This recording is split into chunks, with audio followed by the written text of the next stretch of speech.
Hello. Welcome back to weekly activities. I'm Kelly, and this week we have a really simple but effective activity that I hope that you will find meaningful.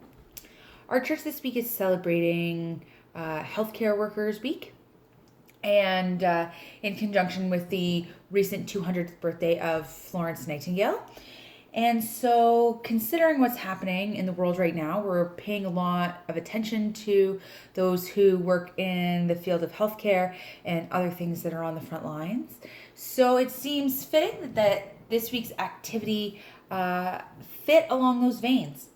So, I've been seeing lots of cool and thoughtful things pop up all over the place as people are looking to really show their gratitude for those frontline workers who really put themselves at risk every day and always have, and that's always been part of what they do. But it's certainly getting a lot of extra acknowledgement and attention in the context of the pandemic. So one of the cool things that's been popping up that I've really liked is the idea of the rock garden. And so that's something that's happening outside of a lot of hospitals and other care areas is people are painting rocks with positive messages on them. And so I thought that would be something that we could do today, and that is relatively straightforward and easy to do, and is something that people of all ages can do to show their appreciation. So you need some paint and a few painting related supplies and a rock, or maybe more than one rock. So this is a rock I found in my backyard, and I liked that it had roughly a heart shape, so I decided to highlight that shape. Maybe I think this is a good size, maybe a little bigger. If you want to write words on it, then I wouldn't want to go much smaller than sort of the palm of your hand. So I would recommend, if you have, rocks in your yard as part of your garden, that's a great place to pick one. If you are hiking in nature and happen to find one, that's, I think, less optimal. And it's definitely not optimal to be stealing them out of other people's gardens. So make sure you're finding your rock in an appropriate way.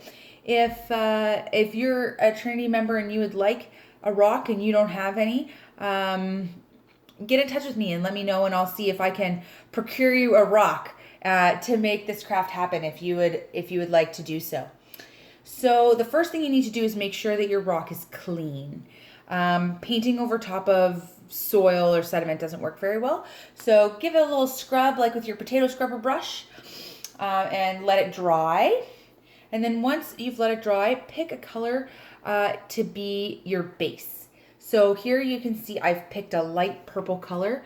So I think covering most of the rock in a solid paint color really helps it stand out from other rocks in a rock garden. If all you've done is put text right on the rock directly, without that background color, I don't think it'll have the same pop.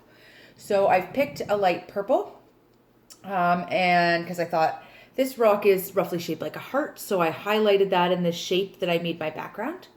And then you want to wait for that background to dry before you put on any text. So if you put on a message in text, if you feel like you have the dexterity to do it with a paintbrush, which I don't know if I do, we're going to find out in a second here, that's great. Otherwise, maybe use a Sharpie marker or some other form of permanent marker. Also, as far as paint, if you are confident that you can paint without getting paint everywhere, then I would recommend a more permanent form of paint. So I'm using like crafting acrylic paint, which is available at the dollar store. If you are a really messy painter and don't have some of those fine motor skills, and maybe you're a finger painter, then I would recommend using washable tempera paint. Of course, that any sort of paint, if it's exposed to the elements long enough, will have some degradation, but I think the best way to avoid that, no matter what type of paint you've used, is to use a sealant spray when you're done, an all-weather sealant spray. So that's something you can find at a hardware store. If you don't have that and you're interested in, you know what, I'll come back to that at the end about what you can do with your rocks. So let's focus right now on finishing our craft. So I like to put my paint on just a old piece of like cardboard. That's the back of a cereal box. And so I used my purple already, and now I have my white. If you're going to use the same brush for more than one color, then you'll also want a dish of water and maybe some paper towel to rinse and dry your brush. But since I'm not doing that, I have two separate brushes, so I don't have those supplies in front of me. But yeah, so I'm gonna write a message. So I think keeping it simple is better. These rock gardens are really growing, and if you want yours to be able to be seen at a distance, writing teeny tiny text, I'm not sure anyone's going to read it. So just one big word or 2 words I think is plenty.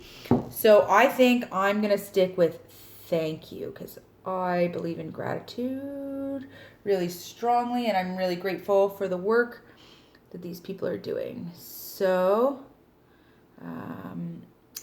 you want to make sure that the paint colors you pick are high contrast.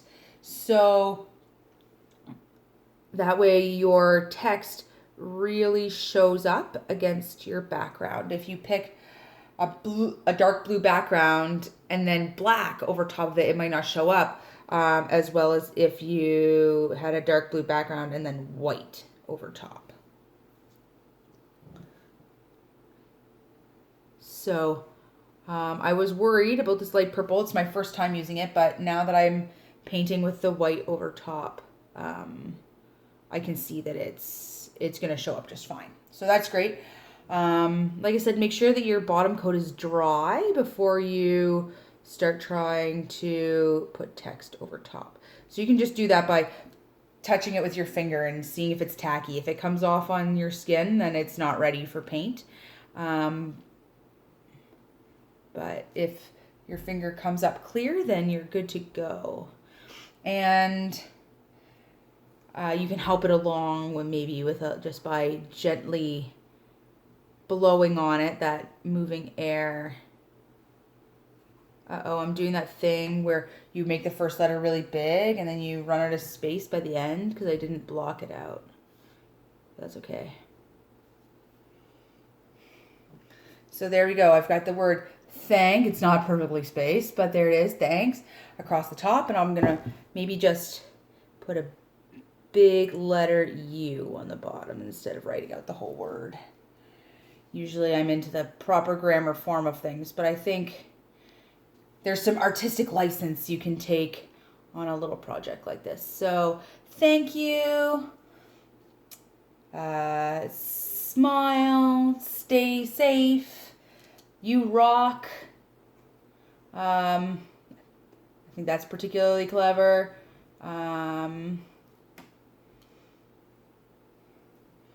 So whatever slogan feels right for you. So there we go. There's my rock. It says thank you. So here, if you are a Trinity member, you live in the Elmira area, and maybe you're not a Trinity member, but if you live in my area and you're interested in doing this craft, contact me for a couple reasons. 1, if you need a rock.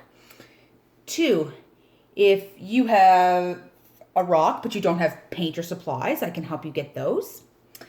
If you have painted a rock and you need it seal sprayed, then you can contact me.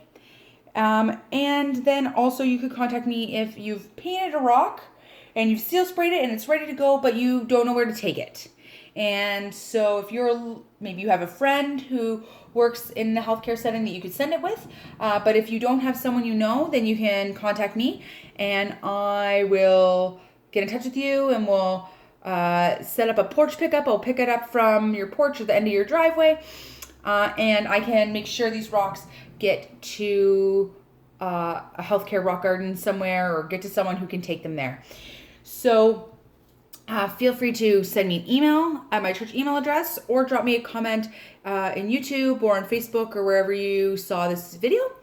And we'll make sure that we get the word out, that big thank you to our frontline healthcare workers. Thanks. Bye.